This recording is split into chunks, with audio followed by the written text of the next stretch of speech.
Genesis chapter 21 verse 17 says, "And God heard the voice of the lad, and the angel of God called to Hagar out of heaven and said unto her, What aileth thee, Hagar? Fear not, for God hath heard the voice of the lad where he is."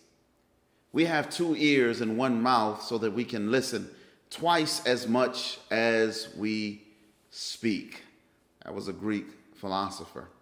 Scripture puts it this way: "Wherefore, my beloved brethren, let every man be swift to hear and slow to speak." James chapter 1, verse 19. Or perhaps you've heard it this way: God gave you 2 ears and 1 mouth for a reason. However, it's come to you, all forms of it contain the same truth. We are designed, my friends, to listen. I believe this is because we are designed for relationship, and every relationship has a foundational element of being heard. We talk so that others can hear us, understand us. Not to be understood in many ways is not to be heard. Don't believe it? Visit a country where the language is not your birth language.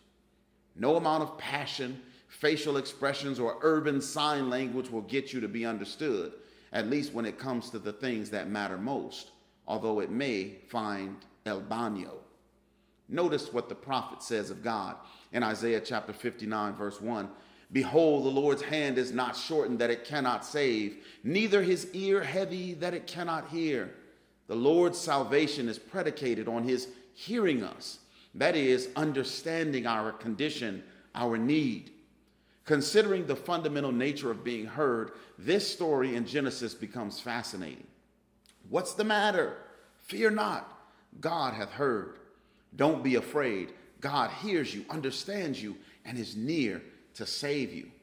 The interesting thing is the text doesn't say he has heard you, but he has heard the lad or the boy. Some of our deepest fears are not for ourselves, but for others. This was the case with Hagar. The survival of her son was more important than her own. The news is brought to her: God has heard the voice of the lad.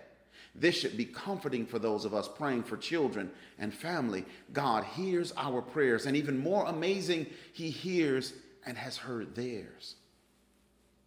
I put "has heard" in there because I believe it's possible for the Lord to answer the prayer of a 5-year-old when he's 30 years old. Don't let your concerns for loved ones and the cries or the crisis they live through cause you to forget that God hears. So fear not.